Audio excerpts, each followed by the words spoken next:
नमस्ते विद्यार्थी मित्रांनो, मी निखिल चित्रवार स्पेक्ट्रम अकॅडमीच्या या ऑनलाईन प्लॅटफॉर्ममध्ये आपल्या सगळ्यांचं सहर्ष स्वागत करतो। मित्रांनो, नुकताच आपला एमपीएससी कंबाईन 2023 हा पेपर नुकताच पार पडलेला आहे। ठीक आहे, तर आपण या व्हिडिओमध्ये या पेपरचं सीसॅट या सेक्शनचं म्हणजेच ॲप्टिट्यूड आणि रिझनिंग या सेक्शनचं ॲनालिसिस, डिटेल ॲनालिसिस घेणार आहोत। तर आय होप सो सर्वांना पेपर खूप छान गेला असेल। ठीक आहे, तर आपण या व्हिडिओच्या माध्यमातून सीसॅटचं आपण ॲनालिसिस पाहणार आहोत। तर जास्त वेळ वाया न घालवता आपण डायरेक्ट व्हिडिओला सुरुवात करूया। ठीक आहे, तर मित्रांनो, या पेपरमध्ये एकूण 20 क्वेश्चन हे सीसॅट या सेक्शन मधून आलेले आहेत। ठीक आहे, तर 100 पैकी जवळपास 20 क्वेश्चन्स हे सीसॅट या सेक्शन मधून आलेले आहेत। त्यापैकी एक 10 ते 11 क्वेश्चन मॅथ्सचे दिसतील तुम्हाला आणि उरलेले क्वेश्चन्स रिझनिंग या सेक्शनचे आहेत। ठीक आहे, तर आपण या व्हिडिओमध्ये सेट डी पाहणार आहोत मित्रांनो। तर सेट डी ला क्वेश्चन नंबर 81 to 100 हा जो सेक्शन होता तो सीसॅट यामधून आलेला होता। ठीक आहे, तर आपण व्हिडिओला सुरुवात करूया। आय होप सो सर्वांनी पेपर खूप चांगला सोडवला असेल। ठीक आहे, या व्हिडिओच्या माध्यमातून आपण सीसॅटचं डिटेल ॲनालिसिस घेणार आहोत की उत्तर काय अपेक्षित हवं आणि तुमचे उत्तर काय आलेलं आहे तर हे चेक करा। आपल्या नोट्स मधून बरेचसे क्वेश्चन डायरेक्टली नोट्स मधून तुमच्या आयोगाच्या क्वेश्चन पेपर मध्ये आलेले होते। तर बऱ्याच विद्यार्थ्यांना याचा खूप फायदा झालेला आहे। नंतर विद्यार्थ्यांचे कॉल मेसेज पण आलेले की सर तुमच्या नोट्स मधून डायरेक्टली या सेक्शनचे क्वेश्चन्स आलेले आणि बघायला भेटलेले आहेत विद्यार्थ्यांना।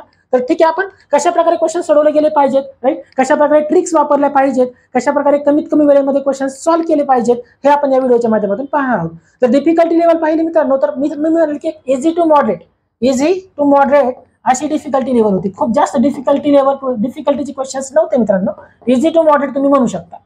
ठीक आहे, खूप जास्त डिफिकल्ट लेवलचे क्वेश्चन्स या सेक्शन मध्ये बघायला मिळालेले नाहीये। ठीक आहे, तर बघूया आपण, चला। तर 81 नंबरचा क्वेश्चन काय होतं बघा। तर आगगाडीचे प्रवास भाडे 20% वाढवले, पुन्हा सलग 2 महिन्यात 10% व 25% वाढवले तर सुरुवातीच्या प्रवास भाड्यात एकूण किती टक्क्यांनी वाढ झाली, असा क्वेश्चन आपल्याला आलेला होता। तर याचा आन्सर बघा मित्रांनो, मोजून एक 20 ते 30 सेकंद त्याचा आन्सर आपल्याला काढणं अपेक्षित होतं। जसं की बाय बेस 100 मेथड, आपण या बाय बेस 100 मेथडनं आपण याचा आन्सर काढू शकतो। म्हणजे बघा 100 वरती किती वाढ झाली, राईट, 100 वरती आगगाडीच्या प्रवास भाड्यामध्ये आणि 20% वाढ झाली म्हणजेच किती, तर 120। 100चा 20% म्हणजे काय मित्रांनो, तर 120, राईट। आणि परत सलग 2 वेळा 10% आणि 25% ने वाढवले म्हणजेच काय मित्रांनो, तर 110 आणि इंटू परत काय येईल, तर 125/100। ठीक आहे, पहिल्यांदा 20% वाढवले, परत 10% वाढवले आणि परत 25% वाढवली। ही वाढ जनरली कशावरती आहे, तर 100 वरती आहे। आपण बाय बेस या 100 मेथडचा वापर करून हा क्वेश्चन सोडवणार आहोत। ठीक आहे, तर बघा मित्रांनो, डायरेक्टली कॅल्क्युलेशन होतं, याच्यामध्ये काही अवघड क्वेश्चन नव्हता। बऱ्याच मुलांनी हा क्वेश्चन व्यवस्थित सोडवलेला आहे। ठीक आहे, तर हे डायरेक्टली कॅल्क्युलेशन होते। 25 5 16, 25 चौक 100, 4 1 जा 4, 4 3 जा, आणि या सगळ्यांचं जर तुम्ही कॅल्क्युलेशन केलं, 3 गुणिले 11 गुणिले 5 जर केलं तर 165 भागिले 100, म्हणजे याचा अर्थ 165 म्हणजे 100चा किती झाला, 165 झाला। म्हणजेच काय मित्रांनो, 65% वाढ झाली। हे या प्रश्नाचं आन्सर होतं। 165 म्हणजे 100चा किती झाला, 165 झाला, राईट। म्हणजे याचा अर्थ 65, 100 वरती किती वाढली, तर 65% वाढ झाली। या क्वेश्चनचा आन्सर आपण अजून दुसऱ्या पद्धतीने पण काढू शकतो मित्रांनो। तर दुसरी मेथड काय हे पण पाहणार आपण या व्हिडिओमध्ये। तर बघा मित्रांनो, पहिल्यांदा किती टक्के वाढ झाली, 20% वाढ झाली, आणि 20% म्हणजे काय असतं मित्रांनो, 20/100, याचाच अर्थ फ्रॅक्शन मध्ये काय लिहिणार मित्रांनो, 1/5। पहिल्यांदा वाढ झाली म्हणजे +1/5, राईट। सेकंड नंतर काय झालं मित्रांनो, सलग 2 महिन्यात 10% आणि 25% वाढ झाली, राईट। 10% म्हणजे परत काय मित्रांनो, 10/100, याचा अर्थ काय, 1/10, परत 10% वाढ झाली, आणि परत तिसऱ्या सेक्शनला 25% वाढ झाली, म्हणजे तिसऱ्या महिन्यात किंवा तिसऱ्यांदा 25% वाढ झाली, आणि 25% माहिती मित्रांनो आपल्याला 1/4 असतं, म्हणजे +1/4। म्हणजे याचा अर्थ पहिल्यांदा +1/5, नंतर +1/10 आणि +1/4। तर ही मेथड ऑलरेडी मी क्लासमध्ये बऱ्याच मुलांना शिकवलेली आहे। इथे मी परत रिपीट करतो। इथे आपण काय मानतो, ओरिजिनल आणि न्यू। पहिल्यांदा किंमत किती होती, 5, 5ची किती झाली, तर 6 झाली। आधी किती होती, 10, 10ची किती झाली, 10 वरती 1 वाढ म्हणजे 11 झाली। आधी किती होती, 4, 4 वरती 1 वाढ म्हणजे किती झाली, तर 5 झाली। आणि मी डायरेक्टली याचं मल्टिप्लिकेशन करतो, 5 चौक 20, आणि हे काय 200, आणि इथे काय येईल, तर 11 × 6 इंटू 5 म्हणजे 1166, 66 इंटू 5. याचं मला डायरेक्टली कॅल्क्युलेशन करायचं होतं आणि आन्सर काढायचं होतं. म्हणजे बघा इथं आता 6 30, 30 गुणिले 11 म्हणजे काय येईल तर 330, राईट.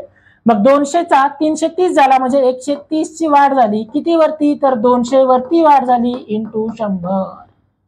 तर हे डायरेक्टली आन्सर येत होतं मित्रांनो 65. तर दोन्ही मेथडने तुम्हाला मी क्वेश्चन सोडून दाखवलेला आहे मित्रांनो. ठीक आहे.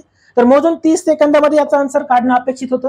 तर दुसरा क्वेश्चन होता मित्रांनो सिम्प्लिफिकेशनचा क्वेश्चन होता, राईट. -2 -3 दिलं होतं आपल्याला. तर -2 -3 काय येतं तर -5 इंटू काय होतं 5 + 3 8. परत डिवाइड होतं, डिवाइड -2 -3 -2 -3 काय येतं तर -5. परत याला भागिले होतं -6 -4 म्हणजे -10 आणि परत भागिले आहे -7 -5 म्हणजे -12. तर मला हे सोडवायचं होतं. तर मी कसं सोडवणार बघा मित्रांनो, हे 8 × 40 म्हणजे -40 भागिले -5. परत याला भागिले होतं -10 -12 -10 -12. तर हे वजा वजा कॅन्सल होईल मित्रांनो. 5 × 40 इथे येईल 8 भागिले हे वजा वजा कॅन्सल 10/12 10/12. याला जर मी सॉल्व्ह केलं तर काय येईल 8 भागिले 8 इथं गुणिले करा डायरेक्ट आणि 12/10 12 × 10. याला उलट करावं लागेल आपल्याला, राईट. तर याचा आन्सर काय होतं बघा मित्रांनो 2 चोक 8 2 पंची 10 10 चोक 48 48 भागिले 5 म्हणजेच 9.6. 5 9 45 5 7 30. तर याचा आन्सर होतं पर्याय क्रमांक 4 9.6. तर एवढा सिंपल क्वेश्चन होता मित्रांनो. खूप काही वेळ लागत होता, अशातला भाग नव्हता. तर तुम्हाला फक्त ट्रिक्स माहिती हव्या होत्या, मेथड माहिती हवी होती. नेक्स्ट क्वेश्चन होता मित्रांनो वर्तुळाचे क्षेत्रफळ क्ष चौरस सेंटीमीटर म्हणजे आपण एक्स घेऊ शकतो आणि त्याच वर्तुळाचा परिघ क्ष म्हणजेच एक्स असेल तर खालीलपैकी कोणती त्या वर्तुळाची त्रिज्या होईल. तर माहिती मित्रांनो आपला वर्तुळाचा परिघ म्हणजे काय असतं तर 2πr हा फॉर्म्युला आहे. तो इक्वल टू आहे कोणाच्या वर्तुळाच्या क्षेत्रफळाबरोबर म्हणजेच πr चा वर्ग. वर्तुळाचा परिघ याचा आपला फॉर्म्युला माहिती आहे तर 2πr आणि वर्तुळाचे क्षेत्रफळ πr चा वर्ग. तर बघा मित्रांनो जर मी हे सोडवलं तर पाय पाय कॅन्सल होईल, राईट. 2r म्हणजे 2 गुणिले r बरोबर r चा स्क्वेअर म्हणजे r गुणिले r. r r कॅन्सल होईल मित्रांनो आणि r ची किंमत ही डायरेक्टली काय येऊन जाईल 2 सेंटीमीटर. म्हणजेच पर्याय क्रमांक बी याचं हे राईट आन्सर होतं. ठीक आहे. तर इतका सिंपल क्वेश्चन होता जो 30 सेकंदामध्ये सॉल्व्ह होणार होता. पुढचा क्वेश्चन आहे मित्रांनो तुमचा प्रॉफिट अँड लॉसचा, ज्याला म्हणतो आपण नफा आणि तोटा. ठीक आहे. तर ते क्वेश्चन काय दिला होता, राईट. आपण आपल्या नोट्स मध्ये असे भरपूर सारे क्वेश्चन्स आहेत मित्रांनो जे डायरेक्टली एक्झामला विचारलेले आहेत. एका दुकानदाराने 15 शर्ट 2340 रुपयांना विकल्यास त्याला 60 रुपयाचा तोटा झाला. मग मला सांगा मित्रांनो 2340 रुपयाला विकल्यामुळे त्या दुकानदाराला तोटा होतोय किती रुपयाचा 60 रुपयाचा. याचा अर्थ त्याने खरेदी किंमत काय असेल तर 2340 अधिक त्याला 60 रुपयाचा तोटा झाला. याचा अर्थ त्याची खरेदी किंमत काय असेल 2340 अधिक 60 म्हणजेच 2400 रुपये. म्हणजे याचा अर्थ 2400 रुपयाला त्याने घेतले परंतु 60 रुपये तोटा झाल्यामुळे 2340 रुपयाला विकावं लागलं त्याला. म्हणजे 2360 रुपयाचा तोटा झाला. 2360 रुपयाला विकले आणि 60 रुपयाचा तोटा झाला. म्हणजे याचा अर्थ 2340 अधिक मला 60 करावे लागेल कारण हा माझा तोटा आहे आणि मी खरेदी केला कितीला केला आहे मग 2400 रुपयाला माझी खरेदी किंमत आहे आणि 2400 रुपयाला मी एकूण किती शर्ट खरेदी केले तर 15 शर्ट खरेदी केले. म्हणजे एक शर्ट मला कितीला पडला असेल तर 15 × 15 15 × 90 आणि 0 म्हणजे 160 रुपये याचं बरोबर उत्तर होतं. फक्त आपल्याला काय करायचं होतं तर 2340 मध्ये 60 रुपये अधिक करायचे होते जेणेकरून आपल्याला त्याची कॉस्ट प्राइस म्हणजेच काय आपल्याला खरेदी किंमत प्रत्यक्ष शर्टाची खरेदी किंमत मिळाली आणि त्याला डिवाइड बाय 15 म्हणजे टोटल मी 15 शर्ट 2400 रुपयाला घेतलेली. 2400 भागिले 15 म्हणजेच काय प्रत्येक शर्ट मी किती किमतीला घेतला तर 160 रुपयाला घेतला. तर प्रत्येक शर्टची किंमत आहे मित्रांनो. ठीक आहे. नेक्स्ट तर ऍव्हरेजचा क्वेश्चन होता मित्रांनो. सेम क्वेश्चन आपण आपल्या नोट्स मध्ये आहे. ठीक आहे. बऱ्याच विद्यार्थ्यांना माहिती आहे की नोट्स मधून आलेले आहेत क्वेश्चन्स बऱ्यापैकी. ठीक आहे. तर एक फलंदाज 19व्या डावात 98 धावा करतो मित्रांनो. हा ऍव्हरेज वरचा क्वेश्चन ट्रिकी होता एकदम. ट्रिक 30 सेकंदात त्याचा आन्सर येतं. जसं की बघा 19व्या डावात 98 धावा केल्या, राईट. त्याच्यामुळे काय झालं त्याची सरासरी ही 4 ने वाढली. त्याची सरासरी ही 4 ने वाढली तर 19व्या डाव्यानंतर त्याची सरासरी किती विचारली मला. तर मला मित्रांनो सांगा 4 ने सरासरी वाढली याचा अर्थ त्याने 19व्या मॅच मध्ये आधीच्या ज्या मॅच मध्ये सरासरी होते जेवढे रन्स होते त्याच्यापेक्षा जास्त रन्स काढले, राईट. मला मला सांगा मित्रांनो, एखाद्या ग्रुपमध्ये जर मी सरासरी इतकीच किंमत ऍड केली तर त्या ग्रुपची सरासरी काय होते, कॉन्स्टंट राहते, तेवढीच राहते. परंतु त्या ग्रुपची सरासरी कधी वाढेल, जर मी त्या ग्रुपमध्ये सरासरीपेक्षा जास्त किंमत मी ऍड करेन. राईट, समजा हा 5-6 जणांचा ग्रुप आहे, याच्यामध्ये मी 6वी किंमत ज्याची सरासरी जास्त आहे हे जेव्हा मी ऍड करतो त्यावेळेस या ग्रुपची सरासरी वाढते. राईट, म्हणजे याचा अर्थ 19व्या मॅच मध्ये एक्स्ट्रा रन काढलेले आहेत, हे 98 मध्ये एक्स्ट्रा रन्स काढलेले आहेत. राईट, आणि ते एक्स्ट्रा रन्स किती आहेत मला फक्त हे काढायचे आहेत. 98 दावा करतो. ठीक आहे, इथं मगाशी काय सांगितलं तुम्ही, 18 × 4 काय मित्रांनो, 72 रन्स त्याने जास्त काढलेले आहेत. राईट, म्हणजे डायरेक्टली मी असं पण काढू शकतो, 8 मधून 2 गेले 6, 9 मधून 7 गेले, डायरेक्टली 26, याचा आन्सर असं पण येऊ शकतं. किंवा मी डायरेक्टली याचा आन्सर असं पण घेऊ शकतो, जर 19व्या मॅच मध्ये 98 रन्स काढलेले आहेत मित्रांनो, 19व्या मॅच मध्ये 98 रन्स काढले आहेत आणि प्रत्येक मॅचची सरासरी ही 4 ने वाढलेली आहे. राईट, म्हणजे प्रत्येक मॅच मध्ये त्याने 4 रन एक्स्ट्रा काढलेत. म्हणजे 19व्या मॅच मध्ये प्रत्येक मॅचचे 4 रन्स म्हणजे 19 चोक 76 रन्स हे एक्स्ट्रा आलेले आहेत त्याच्यामध्ये. डायरेक्टली मी 98 - 76 जर केले तर हे 22 आन्सर येतं, आधीची सरासरी. राईट, आणि आता मला 4 ने वाढली म्हणजे 22 + 4 26. तर हे असं देखील काढू शकता तुम्ही डायरेक्टली, दोन्ही मेथड तुम्ही काढू शकता आन्सर. नेक्स्ट, एका वर्तुळाचे क्षेत्रफळ हे 3 सेंटीमीटर, 4 सेंटीमीटर व 12 सेंटीमीटर त्रिज्या असणाऱ्या 3 वर्तुळांच्या क्षेत्रफळाच्या बेरजे इतके असेल तर त्या वर्तुळाची त्रिज्या किती हे मला विचारले. तर बघा मित्रांनो, मोठ्या वर्तुळाची त्रिज्या मला विचारली आहे. राईट, पहिल्या वर्तुळाचं 3 सेंटीमीटर, दुसरं 4 सेंटीमीटर आणि 12 सेंटीमीटर, या तिघांना मला एकत्र करायचंय. राईट, मला सांगा याचं जे क्षेत्रफळ आहे ते 3 सेंटीमीटर आहे, म्हणजे याचं क्षेत्रफळ जर त्रिज्या ही 3 सेंटीमीटर असेल तर क्षेत्रफळ काय येईल मित्रांनो, πr चा स्क्वेअर. म्हणजेच काय मित्रांनो, 3 चा स्क्वेअर म्हणजे काय येईल, 9π अधिक 4 सेंटीमीटर आहे म्हणजे इथं परत πr चा स्क्वेअर, 4 चा स्क्वेअर काय येईल 16π अधिक इथे किती येईल 12 सेंटीमीटर त्रिज्या म्हणजे काय मित्रांनो, πr चा स्क्वेअर, r ही 12 आहे म्हणजे परत काय येईल 12 चा स्क्वेअर काय येईल 144π. राईट, तर याचा आन्सर काय येतं बघा मित्रांनो, 169π आणि 169π आई. राईट, हे πr स्क्वेअर हा मोठा सर्कल आहे, या मोठा सर्कल हे 3 सर्कल मिळून हा मोठा सर्कल तयार झालेला आहे किंवा हे मोठं वर्तुळ तयार झालेलं आहे.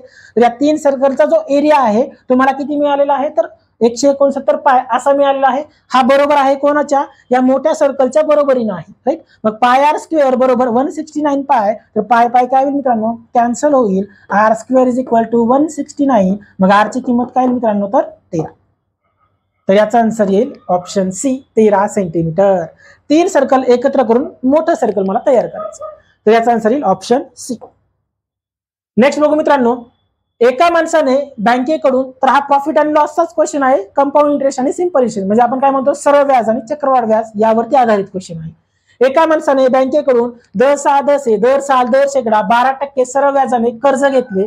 3 वर्षानंतर त्याने ₹5400 सरळ व्याज फेडले तर त्याने घेतलेल्या कर्जाची रक्कम किती. तर डायरेक्ट क्वेश्चन होता मित्रांनो, फॉर्म्युला बेस्ड क्वेश्चन आहे. राईट, आपल्याला माहिती सिंपल इंटरेस्ट काय असतो, SI = PRT/100. सरळ व्याज बरोबर काय असतं, मुद्दल गुणिले दर गुणिले त्याचा वेळ भागिले 100. इथं मला काय काय दिले बघा, इथं सिंपल इंटरेस्ट काय दिलं आपल्याला म्हणजे सरळ व्याज हे 5400 दिलेलं आहे मला, बरोबर. प्रिन्सिपल मला विचारलेला आहे म्हणजे हे मुद्दल मला विचारलेलं आहे, प्रिन्सिपल म्हणजेच काय मुद्दल मला विचारलेला आहे. रेट दिला आहे 12% आणि टेन्युअर म्हणजे टाइम पिरियड काय दिला तर 3 वर्ष असा टाइम पिरियड दिला आहे, भागिले काय मित्रांनो तर 100. तर हे मला क्रॉस मल्टिप्लिकेशन करायचं होतं मित्रांनो, तर 5400 गुणिले 100 भागिले काय येईल परत इथं 12 गुणिले 3 बरोबर तुमचं काय येईल मुद्दल. बस फक्त तुम्हाला हे सोडवायचं होतं, काही अवघड नव्हतं मित्रांनो. 12 × 12, 12 × 48, 12 × 5 = 60, 1 0 परत 3 × 3, 3 × 3, 3 × 5 = 15, 150 गुणिले 100 म्हणजे आन्सर काय येईल, आन्सर सी 15000. ऑप्शन सी काय येईल 15000 याचं राईट आन्सर होतं. डायरेक्टली फॉर्म्युला बेस्ड क्वेश्चन होता मित्रांनो. राईट, नेक्स्ट क्वेश्चन काय दिलं बघा आपल्याला, एका 16000 रुपये किमतीच्या यंत्राची किंमत दरवर्षी 5% कमी होते. म्हणजे याचा अर्थ बघा मित्रांनो, पहिल्यांदा जर 100 किंमत असेल तर नंतर त्याची 5% कमी होती म्हणजे किती राहिली 95/100. 100 वरती 5 कमी म्हणजे 95 त्याची किंमत राहिली. तर 2 वर्षानंतर परत अजून एका वर्षाने 5% कमी म्हणजे परत 95/100. राईट, आणि 100 रुपये म्हणजेच किंमत किती आहे तर 16000. तर या 16,000ला 95% आपल्याला फक्त 2 वेळा मल्टिप्लाय करायचं होतं. आणि जेव्हा तुम्ही हे सोडवाल याचं जेव्हा मल्टिप्लिकेशन कराल त्यावेळेस पर्याय क्रमांक सी 14,440 हे याचं आन्सर आहे. फक्त आपल्या 5% किंमत हे दरवर्षी मला फक्त कमी करायची होती, याच्यामध्ये बाकी काहीही नव्हतं.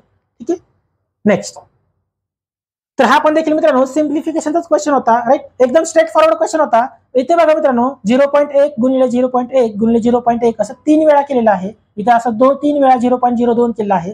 जर मी ए ची किंमत 0.1 घेतली आणि बी ची किंमत जर 0.02 घेतली तर इथं फॉर्म्युला काय बनतो बघा, तर ए चा क्यूब अधिक बी चा क्यूब. हे बघा, ए चा क्यूब अधिक बी चा क्यूब भागिले इथे परत मी 0.2 गुणिले जर मी 4 केलं तर त्याचा आन्सर 8 येतं, राईट. कॉमन मला घ्यावं लागेल तर 8 येतं आणि खाली परत ए चा क्यूब अधिक बी चा क्यूब.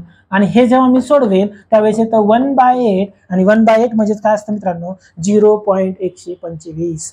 डायरेक्ट फॉर्म्युलानं आन्सर काढायचं होतं. किंवा तुम्ही ट्रॅडिशनल मेथडला पण जाऊ शकता, म्हणजे 0.1 गुणिले 0.1 गुणिले 0.1 म्हणजेच काय येईल तर 1 2 3 नंतर 0 1 2 3 नंतर 0 अधिक 2 गुणिले 2 गुणिले 2 येतं 8, परंतु याला 1 2 3 4 5 6 नंतर 0 द्यावा लागेल. 1 2 3 4 5 6 नंतर 0 परत भागिले 1 2 3 2 2 4 4 2 8 आणि 1 2 3 नंतर 0 किंवा 3 नंतर पॉइंट अधिक 4 गुणिले 4 16 16 चौक 64 आणि इथं पॉइंट किती नंतर द्यायचा 1 2 3 4 5 6 नंतर पॉइंट 1 2 3 4 5 6 नंतर पॉइंट.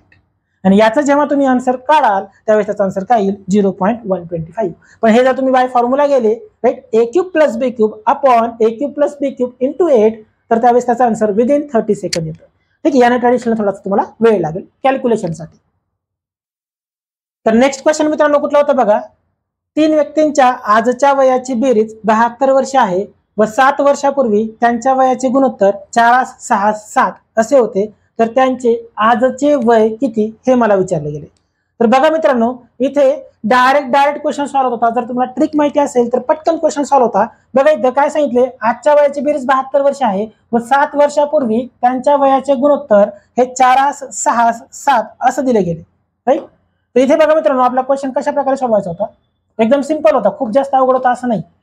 मला सांगा 7 वर्षापूर्वीचे गुणोत्तर 4 6 7 होते, राईट. म्हणजे प्रत्येकाचं वय हे मला 7 ने वजा करावं लागेल आणि हे सगळ्यांची आजची वय आहेत, राईट. जर मी ऑप्शन ए चेक केला, बारकाईने बघितला तर त्यांचे आजचे वय जर मी 20 30 22 असे घेतले, 20 30 आणि 22, तर 7 वर्षापूर्वी त्यांचे वय किती होईल तर 13 23 आणि इथे किती येईल मित्रांनो तर 15. आणि इथे बघा मित्रांनो 13ला 4 ने भाग जाईल का तर नाही, कारण इथे जर 4:6:7 असा रेशो असेल तर इथे अशा संख्या पाहिजे ज्याला 4 ने भाग जाईल, इथे 6 ने भाग जाईल, इथे 7 ने भाग जाईल, तरच ते आन्सर काउंट होईल. सगळ्यात सोपा ऑप्शन, सगळ्यात सोपी पद्धत by hit and trial method म्हणतो आपण. म्हणजे हे ऑप्शन कट झालेलं आहे, हे ऑप्शन आन्सर येईल का तर बिलकुल येणार नाही. तर दुसरा ऑप्शन बघू आपण, 22 24 26 आहे, 22 24 आणि 26 आहे आणि 7 वर्षापूर्वी त्यांचे वय काय असेल मित्रांनो तर 22 वजा 7 इथे येईल 15, 24 वजा 7 इथे येईल 17, 26 वजा 7 इथे येईल 19. आणि इथे देखील बघा मित्रांनो या 15 या संख्येला 4 ने भाग जात नाही, कारण हा रेशो 7 वर्षापूर्वीचा आहे 4:6:7. मग इथे पण 6 ने भाग जात नाही, इथे पण 7 ने भाग जात नाही, म्हणजे हे पण ऑप्शन येईल का नाही. तर हा क्वेश्चन ऑप्शन थ्रूच जायचा मित्रांनो. नेक्स्ट बघूया ऑप्शन सी, तर 19 25 आणि 28. 19 वजा 7 काय मित्रांनो 19 वजा 7 येतं 12, 25 वजा 7 येतं 18 आणि 28 वजा 7 येतं 21. आणि इथे बघा मित्रांनो या 12ला पण 4 न भाग जातो, या 18ला पण 6 न भाग जातो आणि या 21ला पण 7 न भाग जातो. आणि जर मी याचा रेशो काढला तर बघा किती येतो 3 चौक 12, 3 संग 18, 3 7 21, 4 6 7. म्हणजे हे ऑप्शन सी हे आपलं बरोबर उत्तर आहे. म्हणजे याचा अर्थ मित्रांनो हा क्वेश्चन फक्त 30 सेकंदच वेळ लागत होता जर तुम्ही हिट अँड ट्रायल मेथड म्हणजेच काय बाय ऑप्शन मेथड गेलात तर. ठीक आहे, ट्रॅडिशनल मेथडने याला वेळ लागेल. म्हणजे आन्सर काय येईल ऑप्शन सी. नेक्स्ट बघू मित्रांनो क्वेश्चन काय दिलाय बघा, जर 4 5 8 काय काय दिले बघा, 4 त्यानंतर 5 सिरीजचा क्वेश्चन आहे हा, त्यानंतर 8 13 14 17 आणि 22 ही संख्या अशीच पुढे ठेवली तर खालीलपैकी कोणती संख्या ही मालिकेची राहणार नाही हे विचारलेलं आहे.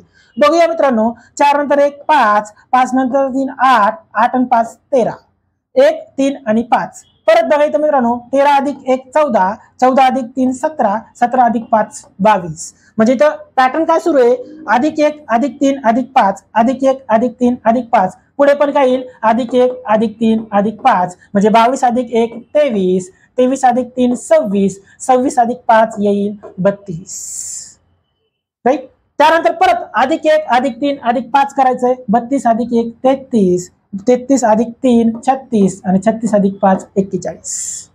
तर बघा मित्रांनो, मला काय विचारले, कोणती संख्या या मालिकेचा पाठ असणार नाही, तर 31 ही संख्या इथे दिसते का, तर 31 ही संख्या बघा मित्रांनो, 32 ही संख्या दिसते मला, बरोबर. त्यानंतर 33 ही संख्या मला परत दिसत आहे आणि 35 ही संख्या. तर इथे बघा 22 अधिक 1 23, 23 अधिक 3 26, 26 अधिक 5 येतो 32 आणि परत 32 अधिक 1 32 अधिक 1 33, 33 अधिक 3 36 आणि 36 अधिक 5 41. ठीक आहे. तर आन्सर काय मित्रांनो, पॅटर्न काय तिथं 1 3 5 1 3 5 1 3 आणि 5, 17 आणि 5 22. परत काय 1 म्हणजे काय 22 आणि 1 23, परत 3 23 आणि 3 काय मित्रांनो 26, 26 अधिक 5 किती येईल परत 31. परत बघा 1 31 अधिक 1 32, 32 अधिक 3 35 आणि 35 अधिक परत काय मित्रांनो 5, 35 अधिक 5 येतो 40. पण इथे बघा मित्रांनो, इथे तुम्हाला 31 ही संख्या पण दिसते, राईट.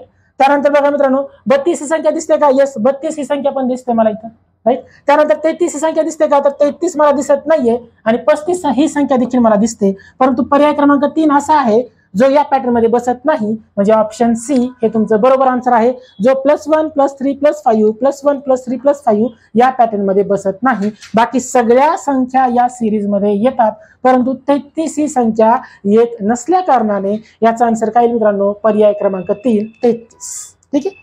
चला पुढचा क्वेश्चन बघा काय दिलाय, जर अनआयडेंटिफाईड या शब्दाची सर्व अक्षरे वर्णमालानुसार लागली असतील तर किती अक्षरांची स्थिती अपरिवर्तित राहील, म्हणजे चेंज होणार नाही. बघूया आपण क्वेश्चन काय आहे, वर्ड काय आहे अनआयडेंटिफाईड, UNIDENTIFIED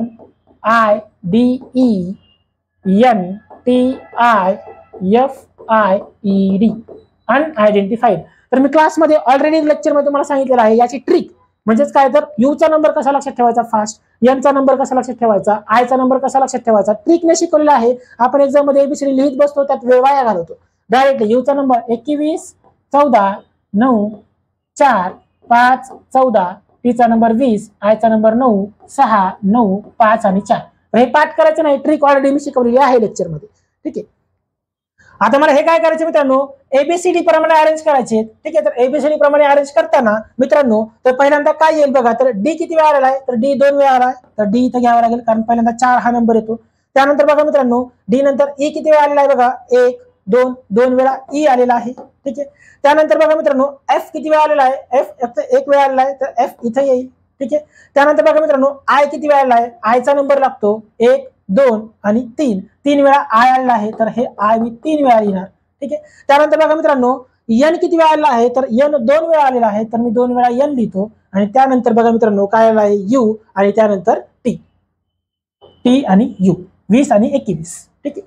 तर मित्रांनो तर इंग्लिश अल्फाबेटिकल सिरीज नुसार मी हे लेटर्स लिहून घेतलेले आहेत, पहिल्यांदा कोण येतो नंतर कोण येतो.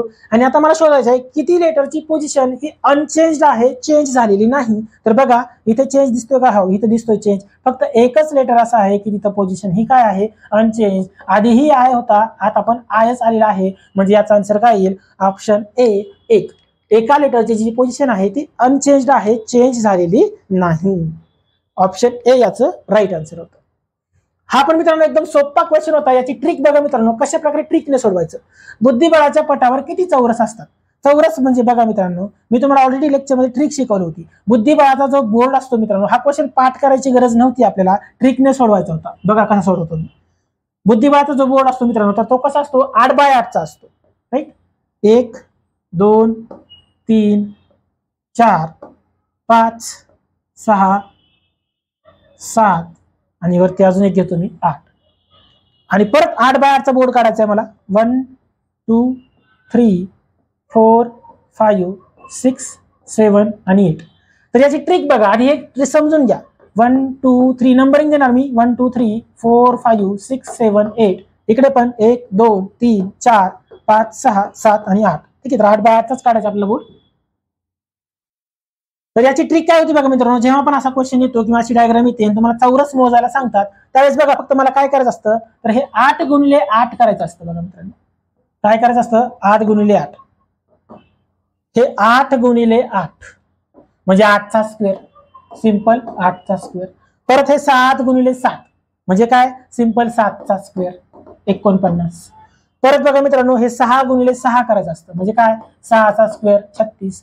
असं करत 5चा स्क्वेअर, 4चा स्क्वेअर, 3चा स्क्वेअर आणि 2चा स्क्वेअर म्हणजे 5चा स्क्वेअर येतो मित्रांनो 25, 4चा स्क्वेअर येतो 16, 3चा स्क्वेअर येतो 9 आणि 2चा स्क्वेअर येतो 4 आणि 1चा स्क्वेअर येतो 1. आणि या सगळ्यांची मला ऍडिशन करायची होती. 64 अधिक 49, 36, 25, 16, 9, 4, 1 आणि सगळ्याची ऍडिशन येते ऑप्शन क्रमांक 2, 204. पर्याय क्रमांक 2, 204. तर हा बोर्ड काढायची गरज नव्हती. आपल्याला माहित असतं की चौरसाचा जो बोर्ड आहे, राईट, चौरस बुद्धिबळाचा जो पट आहे तो 8x8 या चौरसावरती आधारित असतो, राईट. आणि 8x8 म्हणजे 8चा स्क्वेअर, 7चा स्क्वेअर, 6चा, 5चा असं करत करत यायचं आपल्याला. आणि त्या स्क्वेअरची सगळ्यांची काय करायची होती, फक्त सिंपल ऍडिशन करायची. याचा आन्सर काय आला मित्रांनो, मग पर्याय क्रमांक 2, 204. चला पुढे बघू मित्रांनो. हा पण नंबर सिरीजचा क्वेश्चन होता. दिलेल्या श्रेणीतील चुकीचे पद शोधा विचारले मला. तर चुकीचे पद बघा मित्रांनो, इथं काय होतं आधी, हे 15, त्यानंतर 21, त्यानंतर होतं 24, त्यानंतर 30 होतं, त्यानंतर 32, 39 आणि 51. तर याच्यामध्ये चुकीचे पद शोधायचं होतं मित्रांनो मला. तर बघायचं मित्रांनो पॅटर्न कसा होता, हा 5 आणि 1 काय होतो 6 आणि 15 मध्ये 6 ऍड केले तर 21 मिळतं. बघा 15 अधिक 6 21. 2 आणि 1 काय होतं मित्रांनो 3, 2 अधिक 1 3 आणि या 21 मध्ये 3 ऍड केलं मला 24 मिळतं. 24 मध्ये बघा मित्रांनो 4 अधिक 2 काय होतं 6 आणि 24 अधिक 6 केलं तर मला 30 मिळतं. मग आता पुढे जाण्यासाठी मला 3 अधिक 0 3, 30 मध्ये मला 3 मिळवावे लागतील. 30 अधिक 3 तर मला 33 यायला पाहिजे होतं, परंतु इथं आहे 32. पुढे बघू आपण, 33 जर असतं तर 3 अधिक 3 6, 33 अधिक 6 39 आणि 39 मध्ये 9 अधिक 3 जर मी 11 घेतले तर 39 अधिक 11 होतात 51. म्हणजे हा पॅटर्न फिक्स बसतो. इथे 33 ही संख्या हवी होती, परंतु संख्या कुठली आहे 32, म्हणून याचं जे उत्तर आहे ते पर्याय क्रमांक डी 32 हे असेल. इथे आपल्याला किती हवं होतं, 33 जर लिहिलं तरच हा पॅटर्न मॅच होतो, राईट. फक्त ऍड करायचं होतं 5 आणि 1 6, 15 अधिक 6 21, 2 अधिक 1 3, 21 आणि 3 24, 4 अधिक 2 6, 24 आणि 6 30, 3 अधिक 0 3, 30 अधिक 3 मला 33 हवं होतं, परंतु इथं होतं किती 32. हे नको, इथे 33 हवं मला, म्हणून पर्याय क्रमांक डी याचं बरोबर उत्तर आहे. ठीक आहे मित्रांनो. Next question. सान्वी पूर्वेकडे काही अंतर चालत जाते आणि ती तिच्या डाव्या बाजूला 90 डिग्रीत वळते. नंतर ती 50 मीटर चालते. आता ती तिच्या उजव्या बाजूला 135 डिग्री वळते आणि 15 मीटर चालते. आता तिच्या डाव्या बाजूला कोणती दिशा निर्देश करते. मला फक्त दिशा काढायची, तर इथं पूर्ण डायग्राम काढायची बिलकुल गरज नव्हती मित्रांनो. इथे डायरेक्टली टर्न मोजायचे होते. मी तुम्हाला ऑलरेडी शिकवलेलं आहे. हे जर ईस्ट बाजू असेल, ठीक आहे, आणि आपण जर क्लॉकवाईज टर्न घेतो, राईट, ईस्ट पासून असा क्लॉकवाईज टर्न घेतो, याचा अर्थ कुठल्या बाजूला वळतो, राईट, म्हणजे उजव्या बाजूला वळतो. आणि उजव्या बाजूचा जो क्लॉकवाईज टर्न असतो तो आपण काय करतो, अधिक कन्सिडर करतो. आणि अँटी क्लॉकवाईज म्हणजेच काय, घड्याळाच्या विरुद्ध बाजूने म्हणजेच काय, तर डाव्या बाजूचा जो टर्न असतो तो आपण वजा कन्सिडर करतो. आणि मला या कन्सेप्टचा वापर करून डायरेक्ट क्वेश्चन सुटतो. कसं बघा, सान्वी पूर्वेकडे काही अंतर चालते, म्हणजे सुरुवात कुठून करते, ती पूर्व या बाजूने करते. आणि तिच्या डाव्या बाजूला, आणि डावा टर्न म्हणजे काय घेतो मी, वजा 45, वजा 90 डिग्री. किती आहे इथे 90 डिग्री वळते ना, तर वजा 90 डिग्री. आणि नंतर ती 50 मीटर चालते. आता तिच्या उजव्या बाजूला 135 डिग्री वळते. उजवा टर्न म्हणजे काय असतो, अधिक प्लस असतो. याच्यामध्ये फक्त प्लस 135 करायचं होतं मित्रांनो. डावा टर्न म्हणजे वजा करायचं, उजवा टर्न म्हणजे अधिक करायचं. आणि याचा आन्सर काय येईल, अधिक 45. पूर्वेकडून अधिक 45 ही ईस्ट बाजू आहे मित्रांनो, राईट. ही नॉर्थ बाजू आहे, राईट. ही वेस्ट आहे आणि ही साऊथ आहे. तर बघा मित्रांनो, पूर्वेकडून अधिक 45, पूर्वेकडून अधिक 45, अधिक म्हणजे कुठला टर्न असतो, राईट टर्न असतो, म्हणजे या बाजूला ती वळाली. अधिक टर्न म्हणजे काय, डावा आणि उजवा, राईट टर्न म्हणजे उजवा, म्हणजे इथं ती वळाली. आणि आता तिचे तोंड या दिशेला आहे. म्हणजे बघा, पूर्वेकडून राईट म्हणजे काय, प्लस, राईट टर्न म्हणजे कुठे, इकडे या बाजूला, इकडे लेफ्ट इकडे राईट म्हणजे उजव्या बाजूला, पूर्वेकडून उजव्या बाजूला 45 डिग्री मध्ये, म्हणजे ती आता कुठे बघते, ती या साईडला म्हणजे साऊथ ईस्टला बघते, राईट, साऊथ ईस्टला बघते. परंतु मला काय सांगितलेलं आहे, तिच्या उजव्या बाजूला कोणती दिशा निर्देशित करते. आता तिचं तोंड जर इथे असेल मित्रांनो आणि ही बाजू कुठली असते, आग्नेय, सर्वांना माहिती ही बाजू आग्नेय असते, आग्नेयला तिचं तोंड आहे, तर तिच्या मला काय सांगितलंय डाव्या बाजूला, मग ही डावी बाजू इकडे आहे आणि ही दिशा कुठली मित्रांनो, तर ईशान्य ही दिशा आहे. कुठली दिशा आहे, ईशान्य ही दिशा आहे. म्हणजे ऑप्शन ए, पर्याय क्रमांक ए या प्रश्नाचं उत्तर बरोबर असेल. राईट, एकदम सिंपल होता, इथे डायग्राम पण तुम्हाला काढायची गरज नव्हती. नेक्स्ट क्वेश्चन बघू मित्रांनो आपण. काय दिले गेले बघा, खाली वेन आकृती आणि 3 शब्दांचे पर्याय दिलेले आहेत. कोणता पर्याय वेन आकृती अचूकपणे दर्शवतो. इथे बघा मित्रांनो, हा जो पर्याय क्रमांक 3 आहे, राईट, फुले, जर मी इथं फुले घेतलं, ठीक आहे, इथं सुवासिक घेतलं मी आणि इथं मी पांढरा घेतलं समजा, ठीक आहे, तर हे एकदम परफेक्ट मॅच होतं. जसं की बघा, काही फुले हे सुवासिक असतात, काही फुले सुवासिक नसतात, पण काही फुले पांढरी असतात, काही फुले ही पांढरी नसतात, राईट, काही फुले पांढरी असतात, काही फुले पांढरी नसतात. म्हणजे हा पर्याय एकदम परफेक्ट मॅच होतो या डायग्रामसाठी. इथे बघा मित्रांनो, जर मी हे ऑप्शन घेतलं, इतिहास भूगोल नागरिकशास्त्र, इतिहास भूगोल नागरिकशास्त्र किंवा इतिहास भूगोल नागरिकशास्त्र, तर इतिहास आणि भूगोल कॉमन येतात आणि इतिहास आणि भूगोल कॉमन नको, इतिहास वेगळा सब्जेक्ट आहे, भूगोल वेगळा सब्जेक्ट आहे, हे कॉमन मला दाखवता येणार नाही, म्हणून हा ऑप्शन चुकीचा आहे. नेक्स्ट, भारत आशिया युरोप, राईट, भारत आशिया युरोप, आशिया खंडामध्ये भारत आणि युरोप असल्यामुळे हा ऑप्शन पण येणार नाही, हा तर बिलकुल येणार नाही. आशिया खंडातच भारत आहे, राईट, मग दोन्ही सर्कल एकमेकांमध्ये पाहिजे, इथे तसं काही नाहीये. आणि कप बशी चहा, कप वेगळा आहे मित्रांनो, बशी वेगळा आहे आणि आपण कपात चहा पितो, म्हणजे ही डायग्राम मी एक्सप्लेन करत नाही. कप वेगळा आहे, बशी वेगळा आहे, दोन सर्कल मला वेगळे पाहिजे. म्हणजे याचा अर्थ फक्त हा पर्याय क्रमांक सी जो आहे, राईट, तोच ही जी वेन डायग्राम आहे तो व्यवस्थित आणि प्रॉपर निर्देशित करतो. ठीक आहे, तो I think C option is the right answer.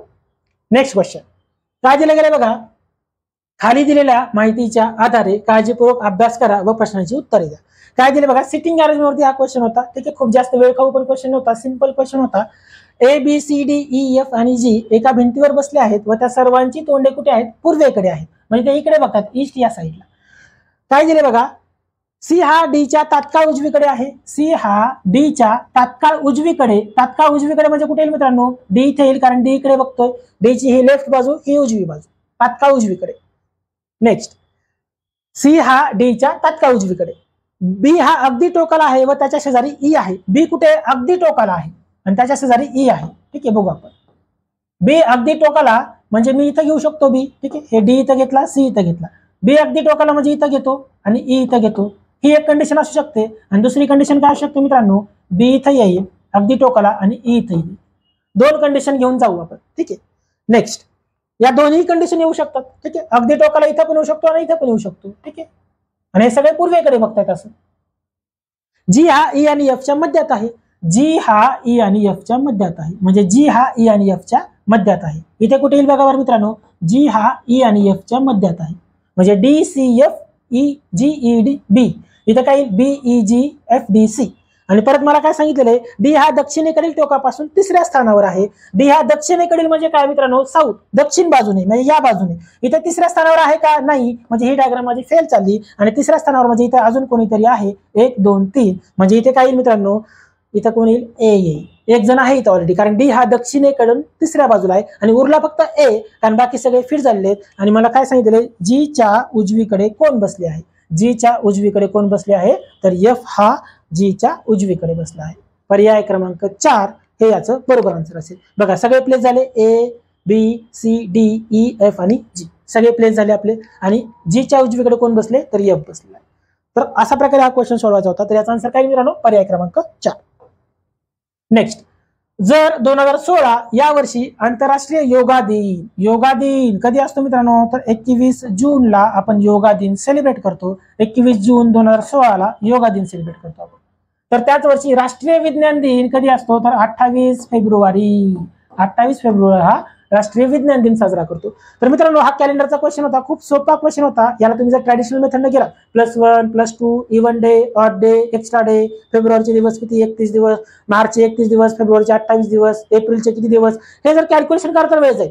Me simple trick शिकवली होती, राईट. मी तुम्हाला कोड सांगितले होते जानेवारी टू डिसेंबर, फक्त कोड काय होते, 12चा स्क्वेअर 144, राईट. 5चा स्क्वेअर 0.25, 6चा स्क्वेअर 0.36 आणि 144 मध्ये +2 सांगितलं होतं मी, 144 अधिक 2 146. हे झाले जानेवारी टू डिसेंबर कोड. जानेवारी, फेब्रुवारी, मार्च, एप्रिल, मे, जून, जुलै, August, September, October, November, December. फक्त इतकंच लक्षात ठेवायचं होतं मित्रांनो. आणि हे होते आपले नॉर्मल इयर साठी कोड होते. आणि लीप इयर साठी सांगितले होते मी काय होते 0 आणि 3. फक्त जानेवारी आणि फेब्रुवारीचा कोड चेंज होता. जानेवारी, फेब्रुवारी, मार्च, एप्रिल, मे, जून इथपर्यंतच लागणार डेटा आपल्याला. पुढे मग जुलै, August, September, October, November, December लिहून घ्या तुम्ही. आता मला फक्त हे चेक करायचं होतं 21 जून 2016 मंगळवार होता का. मग मी फॉर्म्युला ऑलरेडी लेक्चर मध्ये शिकवलेला आहे, राईट. काय फॉर्म्युला होता माझा, तर डेट लिहायची होती आधी, डेट, परत काय होतं मंथ कोड होता, राईट. त्यानंतर काय होतं मित्रांनो इयर होतं, त्यानंतर लीप इयर हा फॉर्म्युला लक्षात ठेवा, आणि प्लस सेंचुरी कोड, आणि डिवाइड बाय काय होतं मित्रांनो, तर 7 होतं. ठीक आहे. तर कसं सोडवायचं होतं मित्रांनो, 21 जून म्हणजे डेट होती माझी 21 अधिक मंथचा कोड, जूनचा कोड काय होता मित्रांनो, जूनचा कोड होता 5. हे बघा जानेवारी, फेब्रुवारी, मार्च, एप्रिल, मे, जून. जूनचा कोड होता 5 अधिक इयर किती आहे तर 2016. याच्यावर मी शिकवलेलं ऑलरेडी 2016 स्प्लिट करायचं होतं, 2000 अधिक 16. इथे लिहायचं होतं 16. आणि या 16 वर्षात किती लीप इयर येतात तर 4 लीप इयर येतात. आणि 2000चा सेंचुरी कोड ऑलरेडी मी शिकवलेला आहे. 2000ला 400 ने भाग करायचा आणि 400 × 5 2000, बाकी 0 उरते. आणि 0चा कोड काय असतो 6 असतो, डिवाइड बाय 7. आणि याची पूर्ण मला फक्त ऍडिशन करायची होती. 21 आणि 5 26, 26 आणि 4 30, 30 आणि 6 36, 36 आणि 6 काय येतं मित्रांनो 36 + 6 52 डिवाइड बाय 7. आणि 7 7 49, बाकी उरते 3. आणि बाकी 3 उरल्यानंतर वार कुठला असतो, संडेला आपण काय देतो 1 नंबर, मंडेला 2 आणि ट्यूसडेला देतो 3 नंबर. 3 वार म्हणजे ट्यूसडे म्हणजे मंगळवार. हे आन्सर त्यांनी बरोबर दिलेले, राईट. मग आता मला फक्त वार काढायचा होता 28 फेब्रुवारी 2016. तर याच फॉर्म्युला मला वार काढायचा होता 28 फेब्रुवारी 2016. कसा काढणार मी 28 फेब्रुवारी 2016, तर डेट येईल 28. मंथ कोड बघायचं, लीप इयरचा कोड काय आहे फेब्रुवारीचा 3. इथं 3 लिहायचं होतं. इयर अगेन 2016 मी इथे 16 लिहिणार. परत लीप इयर 16 वर्षामध्ये किती लीप इयर येतात 4 लीप इयर. आणि 2000चा सेंचुरी कोड मी ऑलरेडी सांगितलेला आहे 6 डिवाइड बाय 7. आणि मग या सगळ्यांची मला फक्त बेरीज करायची होती, राईट. 6 आणि 4 10, 16 आणि 4 20, 20 आणि 6 26, 26 आणि 6 26 आणि 3 29, 29 आणि 28 येतं 57. आणि 57 भागिले 7 बाकी उरते 7 8 56, बाकी उरते 1. आणि 1चा वार कुठला आहे तर संडे. तर हे फक्त ज्यांनी माझे लेक्चर्स केले त्यांना बरोबर समजेल, नवीन स्टुडंटला कळणार नाही, कारण हे खूप ट्रिकने काढलेले आन्सर्स आहेत. बाकीचे बरेच जण मला माहिती ट्रॅडिशनल पद्धतीने जातात. जसं की मला माहिती हा क्वेश्चन कसा सोडवला असेल तर योगा दिन मी सांगितलं 21 जून 2016, राईट. कुठला वार होता ट्यूसडे म्हणजेच मंगळवार होता. कुठला वार होता मंगळवार. आणि विचारलाय कुठला तर 28 फेब्रुवारी 2016चा वार विचारला. तर आपण काय करणार, फेब्रुवारीचे किती दिवस आहेत बघणार. फेब्रुवारीचा 1 दिवस, कारण 2016 काय आहे लीप वर्ष आहे म्हणजे 29 तारीख येते, राईट. त्यानंतर मग आपण काय करणार मार्चचे दिवस बघणार. मार्चचे किती दिवस आहेत मित्रांनो, जानेवारी फेब्रुवारी मार्चचे 31 दिवस, एप्रिलचे परत 30 दिवस, मेचे परत 31 दिवस आणि जूनचे 21 दिवस. मग आपण या सगळ्यांची ऍडिशन करणार. काय करणार 1 आणि 1 2, 2 आणि 1 3, 3 आणि 1 4, 3 आणि 3 6, 3 9 आणि 2 11, 114 भागिले 7 करणार. मग इथं काय येणार मित्रांनो 7 1 7, उरले किती 5, राईट. 7 7 49, उरले किती बघा मित्रांनो 7 1 7, उरले किती बघा 4, 7 42, उरले 2. म्हणजे इथं बाकी उरते 2. म्हणजे हा वार आपण 2 ने पाठीमागे जाणार, कारण इथून मला फेब्रुवारी पासून जून कडे जायचं. म्हणजे कसं जायचंय मला जून पासून फेब्रुवारीकडे जायचं. फेब्रुवारी टू जून पुढे जाणार, जून टू फेब्रुवारी म्हणजे मागे येतोय मी. इथे मंगळवार आहे मी मागे येतोय, मंगळवार पासून 2 दिवस मागे -2 म्हणजे रविवार. तर ही झाली तुमची ट्रॅडिशनल पद्धत. बाय फॉर्म्युला पण आहे, बाय ट्रिक.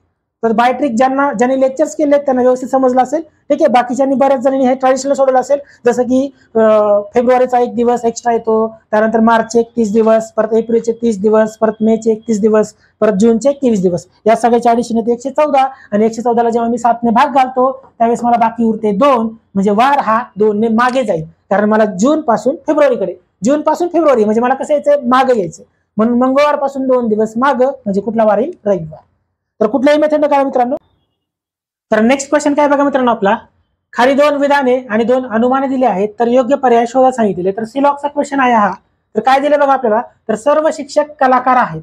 सर्व शिक्षक काय आहेत मित्रांनो, तर कलाकार आहेत असं मला सांगितलं गेलेलं. ठीक आहे.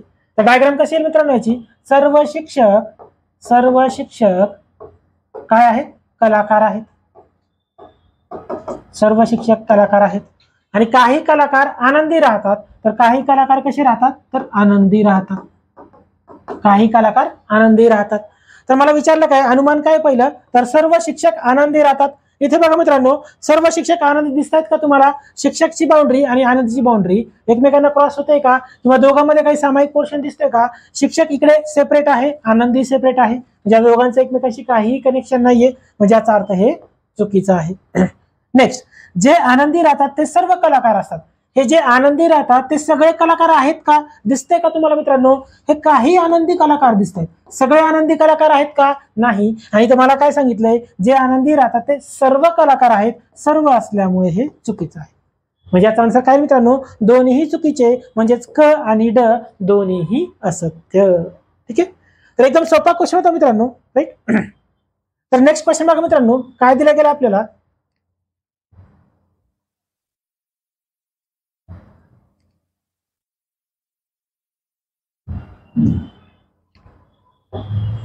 ठीक आहे. तर नेक्स्ट क्वेश्चन बघा मित्रांनो, काय दिलं गेलं आपल्याला, अंकिताच्या आईचे वय तिच्या वयाच्या 2.5 पट आणि तिच्या भावाच्या वयाच्या 4 पट आहे. अंकिताच्या आईचे वय